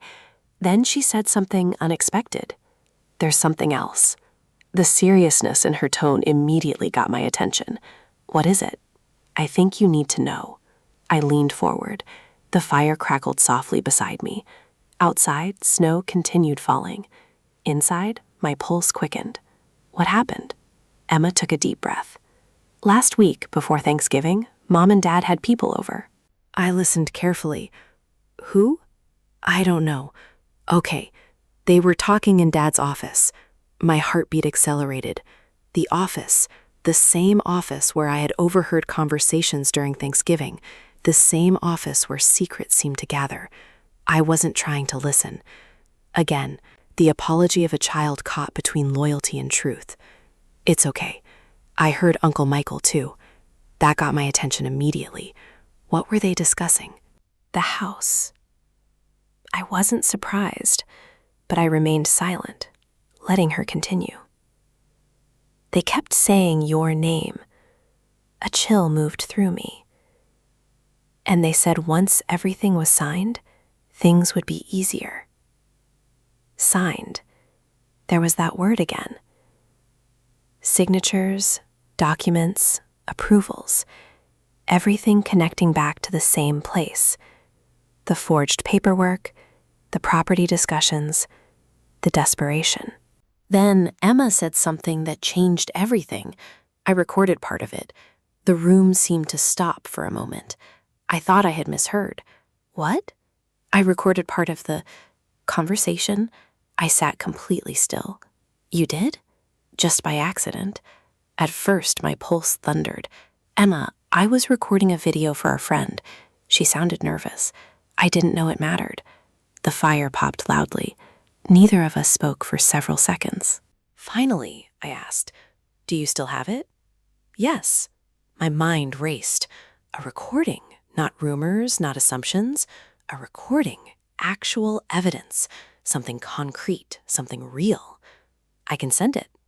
I exchanged a glance with nobody, just stared into the flames because suddenly the situation felt different, not emotionally, strategically. Until now, most of what we had uncovered came from documents and investigations. Useful, important, but indirect. Would you be willing to send it to me? Of course, I smiled sadly. Thank you, sweetheart. After we ended the call, I sat quietly for a long time. The lake outside had disappeared beneath darkness. The cabin remained warm, safe still. Yet my thoughts raced. Emma, the recording, the conversations, the house, the signatures, the plan. Every road seemed to be converging toward a single destination, the truth. And for the first time, I suspected that the evidence my family feared most wasn't hidden in bank records or legal files or property documents. It might be sitting on a teenager's phone, waiting to reveal exactly what had been said when they believed nobody was listening. The video arrived the next morning. I stared at the notification on my phone for nearly a full minute before opening it. Not because I was afraid of technology, because I was afraid of what I might hear. Some truths are easier to suspect than to confirm. The file wasn't very long, just under 7 minutes. 7 minutes that would permanently change the way I saw my family. I immediately forwarded it to Robert, then Daniel. Within an hour, all three of us were sitting together in Robert's office. The video rested on a laptop in front of us. Nobody spoke. Finally, Robert pressed play. The footage was shaky, clearly recorded unintentionally at first. The camera pointed toward the floor. Occasionally, furniture appeared in frame. Voices echoed from another room. Brian's office, exactly as Emma described. The recording began with ordinary conversation, background noise, people moving around. Then, a familiar voice appeared. "Michael, we can't keep waiting forever." My stomach tightened. Brian answered immediately. "I know." The room fell silent as we listened. The conversation continued. No context, no introductions, just people speaking freely because they believed nobody important was listening. Michael sounded frustrated. "She's not going to volunteer." Volunteer. An interesting word. Not agree, not choose. Volunteer. As though my cooperation were a problem, Brian sighed. That's why we need another approach. Another approach. The phrase made my skin crawl. Robert paused the video. Nobody spoke for several moments. Then he restarted it. Jennifer's voice entered the conversation. "I don't like this." For the first time in weeks, I felt something unexpected. Relief. Maybe Jennifer had opposed everything. Maybe she had tried to stop it. Maybe the next sentence destroyed that hope. I just don't want her finding out. Not, "I don't want to do this." Not, "This is wrong." Not, "Stop." She didn't object to the plan. She objected to being caught. My chest tightened. The video continued. Brian spoke next. "Once the paperwork is complete, none of this matters." The room became very still. Paperwork again. Always paperwork. Always documents. Always signatures. Robert paused the recording once more. Daniel rubbed his forehead. Neither man looked surprised, only disappointed. I understood why. The evidence wasn't dramatic. It was worse. It was authentic. People speaking honestly.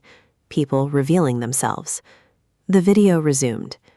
A few seconds later came the statement that changed everything. Michael laughed softly, then said, "If we can prove she's confused, things become much easier." The words seemed to suck the air out of the room. Confused. Not elderly, not vulnerable. Confused. A legal word. A strategic word. A dangerous word. I stared at the screen, unable to move, unable to blink, unable to fully process what I had just heard. Robert paused the video again. Silence filled the office. Finally, I spoke. "What does that mean?" His answer came immediately. "It means they were discussing capacity." My stomach dropped. Legal capacity, mental competence, the ability to make decisions, the ability to control property, the ability to say no. Everything suddenly made sense. The assisted living conversation, the secret meetings, the forged signature, the pressure, the urgency. They weren't simply trying to influence me. They were discussing ways to remove my authority entirely. Daniel leaned forward. The wording is extremely concerning. Extremely concerning. The investigator's version of a warning. Robert resumed playback. The conversation grew even worse. Jennifer sounded nervous. What if she refuses? Brian answered immediately. Then we'll have to move faster. Move faster. Not reconsider. Not stop. Move faster.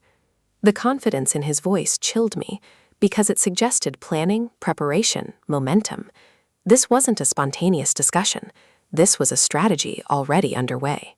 Then came another voice, Michael again. Once the house is sold, most of the problems disappear.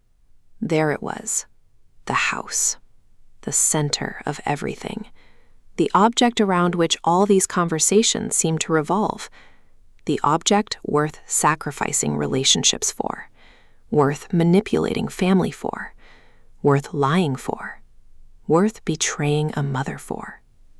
The video ended shortly afterward. No dramatic confession, For several moments, all I could hear was the faint hum of the laptop. Finally, Robert closed it. Well, one word, yet it carried enormous weight. Daniel broke the silence first. This changes things. I nodded slowly, because it did. Until now, much of what we had discovered could be explained Away. Misunderstandings, bad judgment, poor communication. Not anymore. The recording revealed intent. Not perfectly, not legally conclusive, but emotionally, it revealed everything. I sat quietly, trying to process it, trying to reconcile those voices with the people I loved, because that was still the hardest part. I love them. Even now, even after everything, love doesn't disappear on command. If only it were that easy. Eventually, Robert opened another folder. What happens next? I looked up. The question hung between us. What happens next? A month earlier, I would have answered differently. I would have avoided conflict, protected feelings, made excuses, accepted explanations. Not anymore. I thought about Thanksgiving, the folding table, the ignored arrival, the conversations that Stopped when I entered rooms. The fake concern, the hidden documents, the video, David's letter, everything. Then I made a decision. I want to meet them. Both men looked surprised. Are you sure? Robert asked. Yes. You don't have to rush. I'm not rushing. I already knew that. The decision felt calm, certain, necessary. I wasn't seeking revenge. I was seeking truth. There was a difference. Daniel leaned back in his chair. if we do this, it should happen here. I nodded. Agreed. Neutral territory, professional environment, witnesses present, no shouting matches inside someone's kitchen, no emotional ambushes, no manipulation, just facts. Robert opened his calendar. We can arrange that. For the next hour, we discussed logistics, dates, documentation, evidence, legal considerations, practical matters. Yet beneath all of it, another reality existed. Soon I would be sitting across from my children, looking them in the eyes, hearing whatever explanation they chose to offer. Part of me dreaded it. Another part looked forward to it, because uncertainty is exhausting. At least the truth allows movement. Eventually, as the meeting ended, Robert handed me a document. I recognized it immediately. An amendment related to my estate plan, my trust, my beneficiaries. I looked up. What is this? A choice? I studied the pages. Everything suddenly felt very real. For years, I had assumed my estate would pass automatically to my children. Now I understood something important. Inheritance is not entitlement. It is trust. And trust can be broken. Robert spoke carefully. You don't need to decide today. I nodded. But part of me already had. Not specific details, not exact distributions. Something deeper. The understanding that my future would no longer be dictated by guilt or obligation or fear. As I left the office that afternoon, snow drifted gently through the air. The world looked peaceful, beautiful even. Strange how life works that way. Chaos inside, calm outside. I stood beside my car for several moments, thinking, remembering, grieving, healing. Then I climbed into the driver's seat, because the next chapter was coming. The confrontation, the meeting, the moment when secrets would finally be brought into the open. And for the first time since Thanksgiving, I wasn't afraid of it. I was ready. The meeting was scheduled for the following Tuesday, 10 days after Thanksgiving. 10 days after I walked out of Jennifer's house without anyone noticing. 10 days that felt like 10 years. I arrived at Robert Hayes' office 15 minutes early. Not because I was nervous, because I wanted a moment alone, a moment to breathe, a moment to remember why I was there. The conference room was large and professional. A polished wooden table occupied the center. Legal folders sat neatly arranged at one end. Several bottles of water had been placed around the room. Everything felt calm, orderly, controlled, unlike the emotions waiting to enter through the door. Robert sat beside me. Daniel occupied a chair near the wall. Neither man spoke much. There wasn't much left to say. The evidence existed. The decisions had been made. Now came the truth. At exactly 10 o'clock, the door opened. Jennifer entered first. The moment I saw her, my heart broke a little, because despite everything, she was still my daughter. Still the little girl whose nightmares I used to chase away. Still the teenager who cried in my arms after her first heartbreak. Still someone I loved, and that made everything harder. Michael followed behind her. He looked exhausted, older, stressed. Brian entered last. His expression immediately shifted when he noticed Daniel sitting in the room. Interesting. Very interesting. For a moment, nobody spoke. The silence stretched, heavy, uncomfortable. Finally, Jennifer broke first. "Mom?" Her voice trembled. I nodded politely. "Jennifer." Tears instantly appeared in her eyes. For years, that sight would have shattered my resolve. Not today. Today, I needed truth more than tears. Everyone sat down. The room became silent again. Robert folded his hands. "Thank you all for coming." No one responded. Jennifer looked directly at me. "We've been worried sick." The statement lingered in the air. I considered it carefully, then answered honestly, "No." Confusion crossed her face. "What? You've been worried about something?" I held her gaze, but I don't think it was me. Her eyes immediately shifted away. The reaction spoke volumes. Michael cleared his throat. "Mom, this has gotten completely out of hand." I almost smiled. Out of hand. Another interesting phrase. As though the problem wasn't the deception, the problem was that the deception had been discovered. Robert opened a folder. "I think we should begin with facts." The atmosphere changed immediately. Everyone straightened slightly, especially Brian. Robert placed several documents on the table. Property records, financial records, copies of communications, evidence. Nothing dramatic, just truth. And truth can be devastating. Michael looked at the paperwork, then at Robert. "What exactly is this?" "A review of recent events." Brian leaned back, already defensive, already uncomfortable. Good. For years I had been the uncomfortable one.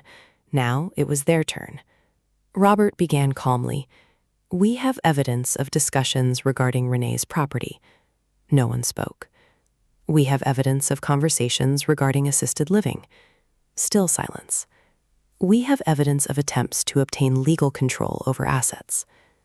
Jennifer's face grew pale. Michael stared at the table.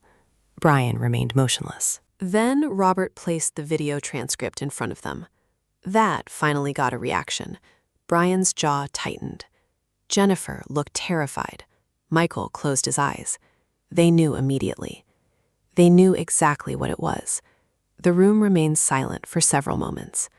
Then Jennifer whispered, "Oh my God." Not because she was shocked, because she was caught. I felt a surprising sadness, not satisfaction. Sadness. Because there is nothing joyful about watching your children realize they can no longer hide. Robert continued, "The recording contains several statements that require explanation. Nobody volunteered one, so he provided the first example. If we can prove she's confused, things become much easier. The words echoed through the room. Jennifer began crying. Michael looked physically ill. Brian remained silent. I watched all three carefully. Not one person denied saying it. That mattered a lot. Robert continued, "Once the paperwork is complete, none of this matters." Still silence. Once the house is sold, most of the problems disappear. The room felt smaller, heavier, more difficult to breathe in. Finally, I spoke. The first words I had directed toward them all morning. "Which house?" Everyone looked at me. I repeated myself. "Which house were you planning to sell?" Michael swallowed hard. Jennifer wiped her eyes. Brian answered first. A mistake. A very big mistake. "Renee?" "No." I raised a hand. His mouth closed immediately. "You don't get to call me Renee." The room became silent. For the first time, I saw uncertainty in Brian's eyes. "Good," I continued. "You spent months discussing my future without me." My voice remained calm, steady, controlled. "You discussed moving me into assisted living." No one responded. "You discussed my property." Still silence. "You discussed proving I was confused." Jennifer began crying harder. I looked directly at her. "Did you ever once ask me what I wanted?" Her shoulders collapsed. "No." The answer barely escaped her lips, but it was enough. No. One word, one devastating word, because it contained the truth. No, they hadn't asked. Not once.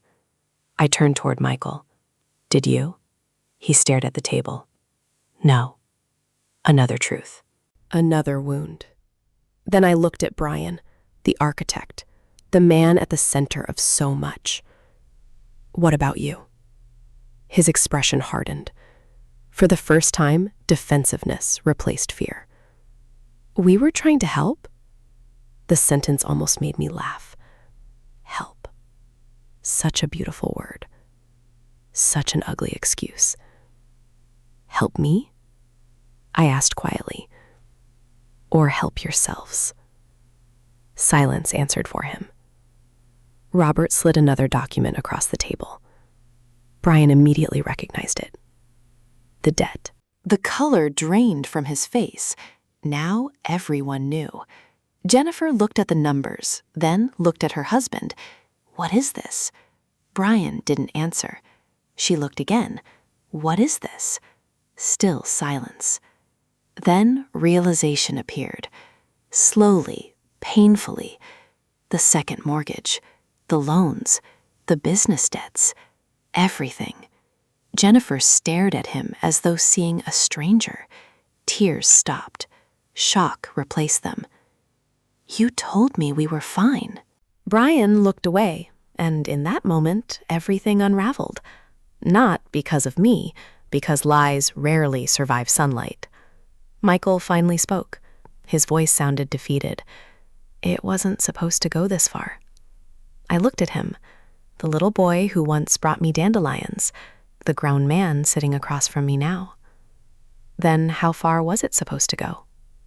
No answer came, because there wasn't one. Only regret. And regret arrives too late. I was angry. The confession surprised everyone, including her. I remained silent, letting her continue. After Dad died, tears returned. Everyone talked about how much he loved you. The room became still. Very still. I know that sounds ridiculous. She laughed bitterly through tears, but I was jealous. I blinked. Not because I understood, because I never expected those words. Jennifer wiped her face. He always chose you first. Pain filled her expression, and I hated that. The confession felt honest, raw, unexpected. Perhaps for the first time that morning, not an excuse, a truth. An ugly truth, but a truth. Michael stared at his sister in shock. Brian looked away, and I sat there realizing something heartbreaking. This wasn't only about money. Money had accelerated everything. But underneath it, it existed years of resentment, insecurity, jealousy, weakness, unhealed wounds, human flaws, the kind that destroy families when left unattended. I looked around the room at my children, at the evidence, at the damage. The room remained silent after Jennifer's confession. No one seemed to know what to say next, not even Robert. For several moments, all we could hear was the soft hum of the heating system. I looked around the table at my daughter, my son-in-law, people I had loved for decades till he runs out. What remains afterward is grief, pure grief, not only for what happened, for what could have been, for what should have been. I folded my hands together, then I spoke, not loudly, not dramatically, just honestly. When your father died, I lost the love of my life. Nobody interrupted. I lost my best friend. Jennifer wiped her eyes. Michael stared at the table. I continued. And after that, I spent years trying to hold this family together. Memories flooded my mind. Birthdays, Christmas mornings, hospital visits, graduations, phone calls, family dinners, thousands of little acts of love, thousands of sacrifices nobody ever saw. I kept inviting everyone over. My voice trembled slightly. I kept calling. No one moved. I kept showing up. I looked directly at Jennifer. Even when you stopped. Fresh tears rolled down her cheeks. Then I turned toward Michael. Even when every conversation became about paperwork, his eyes filled with shame. I wasn't trying to hurt him. The truth was doing that on its own. Finally, I looked at Brian. The silence between us stretched. Long, uncomfortable, necessary. You saw me as an asset. He immediately shook his head. No. I held up a hand. Don't. The words stopped him, because we both knew. The evidence had already spoken. The recordings, the meetings, the debts, the forged signature, everything. There was nothing left to argue. For the first time since entering the room, Brian looked genuinely defeated. Not angry, not defensive. Defeated. And perhaps that was appropriate, because every plan he had built was collapsing. Not because I destroyed it, because it was wrong from the beginning. I took a deep breath, then reached into my folder. Several documents rested inside. Documents Robert had prepared, documents I had reviewed repeatedly, documents that represented a decision, the most important decision of my life. I slid them across the table. Jennifer frowned. Michael looked confused. Brian immediately recognized what they were. Trust documents, estate documents, beneficiary amendments. The room became very still. Robert quietly explained. Renee has made changes. No one spoke. Jennifer's face paled. Michael looked stunned, and for the first time, I realized something important. Months ago, this moment would have terrified me. Now it didn't, because I wasn't acting out of anger. I was acting out of clarity. There was a difference, a huge difference. I looked directly at my children. You spent months making decisions about my future. My voice remained calm. So now, I'm making decisions about it myself. Jennifer began crying again. Mom, no. I shook my head gently. You need to hear this. She fell silent. Everyone did. For years, I believed love meant endless forgiveness. I paused. I was wrong. The room remained silent. Love without boundaries becomes permission. That sentence seemed to land heavily, especially with Jennifer, especially with Michael. I continued. Forgiveness and trust are not the same thing. More silence. You can forgive someone and still refuse to let them hurt you again. I looked down at the documents, then back at them. That's what I'm doing. Nobody argued. Nobody denied it, because there was nothing left to deny. Eventually, Michael spoke. His voice sounded broken. What happens now? The question lingered. What happens now? For days, I had been asking myself the same thing. And now, I finally knew the answer. I'm leaving. Jennifer stared at me. What? I'm leaving. The words felt surprisingly peaceful. Not painful, not dramatic. Peaceful. Michael blinked. Leaving where? I smiled faintly. For once in my life, I don't need to tell anyone. That wasn't cruelty. It was freedom. A freedom I hadn't experienced in decades. Jennifer shook her head. You can't mean forever. I considered the question carefully, then answered honestly. Not forever. Relief flashed across her face. For a second, then I finished. But things will never go back to the way they were. The relief disappeared because she understood. We all did. The old relationship was gone. Trust, once broken, doesn't magically reappear. It must be rebuilt, slowly, patiently, honestly. And that process hadn't even begun. I turned toward Michael. His eyes were red. I love you. The statement surprised him, perhaps because he expected anger, punishment, hatred. Instead, he got truth. I will always love you. Tears filled his eyes. But loving you doesn't require me to surrender my dignity. He lowered his head, unable to respond. Then I looked at Jennifer, the daughter I once believed would always be my closest friend. I love you too, she cried openly. But I continued. You don't get to decide my future. Another truth, another boundary, another necessary wound. Finally, I reached the last document. The one decision I had made with absolute certainty. I slid it forward. Robert smiled softly. He already knew. Jennifer looked confused. Michael looked confused. Brian looked terrified. Only Robert understood immediately. What's that? Jennifer asked. I smiled for the first time that day. A genuine smile. A gift? She frowned. A gift, I nodded, to the person who treated me like family. Silence filled the room. Then realization slowly appeared. Jennifer's eyes widened. Michael leaned back in his chair. I continued. Emma never asked me for money. Nobody spoke. She never asked about my property. Still, silence. She never discussed my capacity. Jennifer closed her eyes. She simply loved me. The room became quiet again. Beautifully quiet. Because nobody could argue with that. Nobody. I wasn't disinheriting everyone. I wasn't acting out of revenge. But I was recognizing character. And character matters, especially when money enters the room.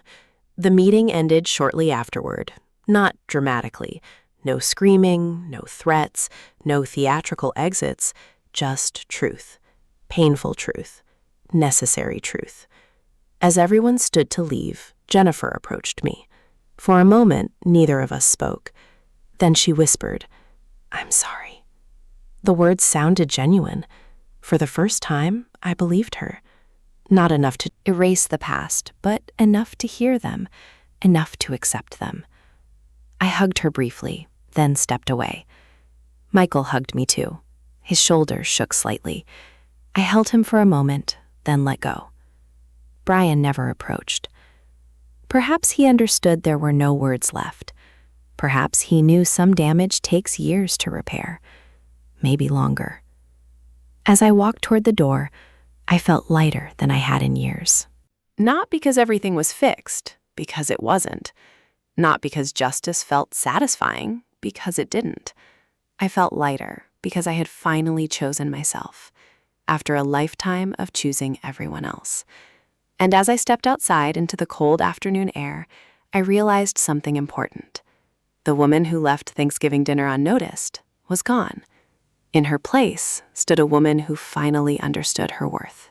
a woman who no longer needed permission to live her own life. 1 year later, I stood in a kitchen filled with laughter. Real laughter, the kind that reaches people's eyes, the kind that isn't hiding secrets, the kind that doesn't disappear when someone enters the room. Outside, Thanksgiving morning, sunlight filtered through the windows of my home in North Carolina. The scent of cinnamon, roasted turkey, and fresh bread filled the air. Music played softly from a speaker near the counter, and for the first time in many years, I felt completely at peace. If someone had told me a year earlier that I would be spending Thanksgiving hundreds of miles away from Ohio, I would have laughed. Back then, my entire identity revolved around family. Not the healthy kind of family, the exhausting kind. The kind where your worth becomes tied to how much you sacrifice. The kind where your needs always come last. The kind where you slowly disappear while convincing yourself it's love. I didn't understand that at the time. Now I did. After the meeting at Robert's office, I made a decision. A real decision. Not an emotional reaction, not a dramatic escape. A choice.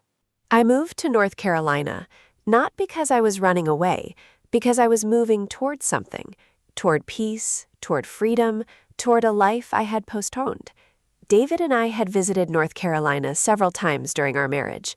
We always loved the slower pace, the mountains, the lakes, the friendly people, the feeling that life didn't have to be rushed. After he died, I often imagined what retirement there might have looked like. Eventually, I stopped imagining and started living. The first few months weren't easy. There were moments of loneliness, moments of doubt, moments when I wondered whether I had made the right decision.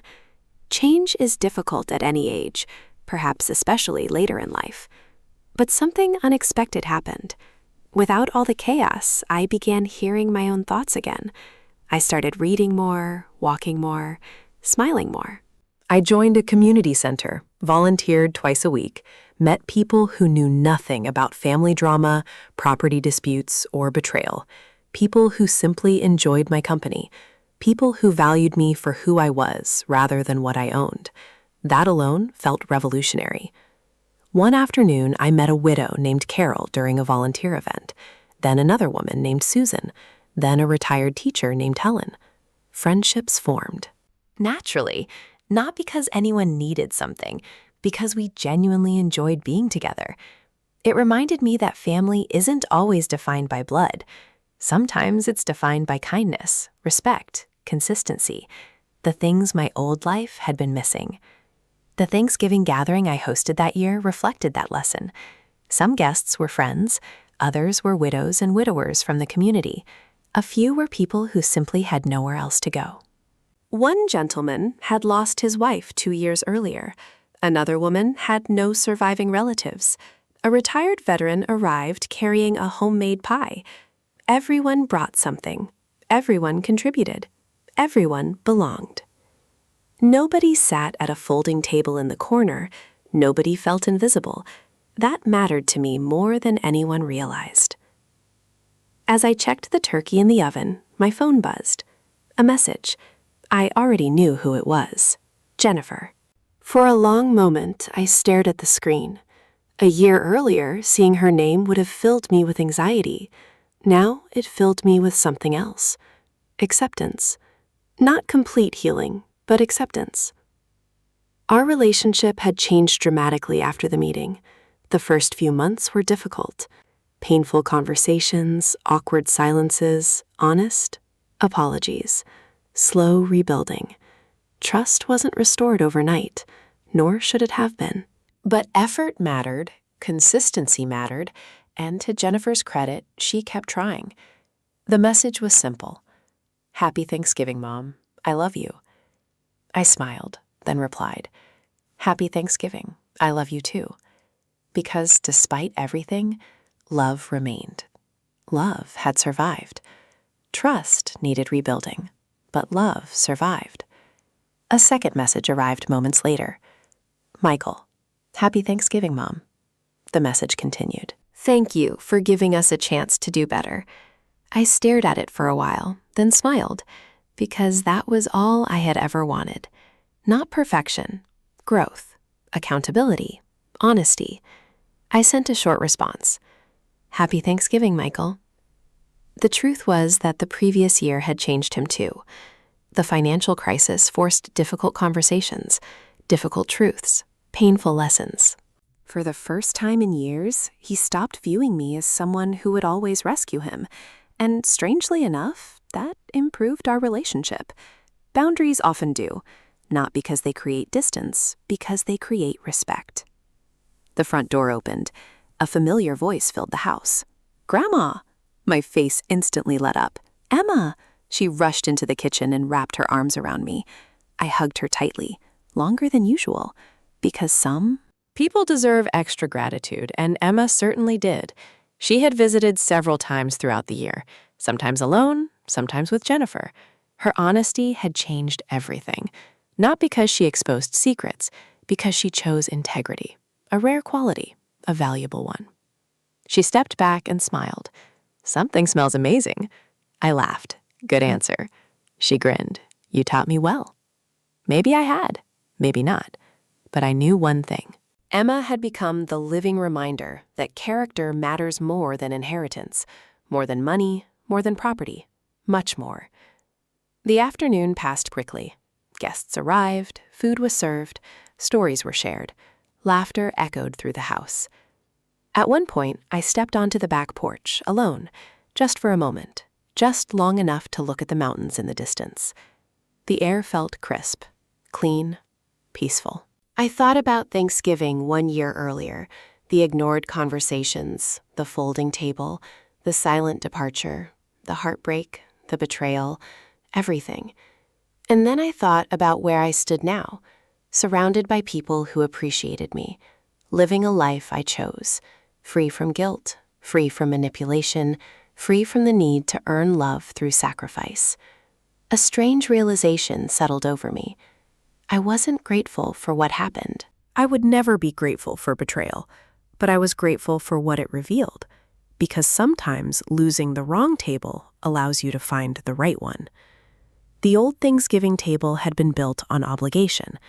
This one was built on respect. The old table made me feel invisible. This one made me feel seen. The old table belonged to the life I thought I needed. This one belonged to the life I actually deserved. Inside, someone called my name. Dinner was ready. I smiled and turned toward the door, toward warmth, toward laughter, toward people waiting for me. Not because they needed something, because they wanted me there. And as I walked back inside, I realized that leaving Thanksgiving dinner unnoticed had not been the end of my story. It had been the beginning of a life where I finally understood my worth. A life where love and respect existed together. A life where I no longer sat at someone else's table, hoping to be seen. I had built my own table, and everyone gathered around it knew exactly who I was. There is a lesson hidden inside every painful chapter of our lives, but sometimes we are too hurt to see it until much later. For many years, I believed being a good mother meant always saying yes. I believed sacrifice was the highest form of love. I believed that if I gave enough, forgave enough, and endured enough, everything would eventually work out. Life taught me something different. Love without respect cannot survive. Kindness without boundaries eventually becomes permission for others to take advantage of you. And forgiveness does not require you to accept repeated harm. Growing older does not make you less valuable. It does not make your voice less important. It does not mean your dreams, your peace, or your future belong to someone else. No matter your age, you have the right to make your own choices. You have the right to protect your dignity. You have the right to walk away from people who only notice your value when they need something from you. Most importantly, it is never too late to begin again. Sometimes the life waiting for us is on the other side of a difficult goodbye. Sometimes the people who truly appreciate us are not the ones we expected, and sometimes losing what we thought we needed creates space for something far better. If this story touched your heart, I'd love to hear your thoughts. Have you ever had to choose between keeping the peace and protecting your self-respect? Share your experience in the comments below. And if you enjoy stories about family resilience, healing, and emotional justice, please like this video and subscribe to the channel. Your support means so much. No matter where you're watching from today, remember this: you deserve to be loved, you deserve to be respected, and you are never too old to start a new chapter.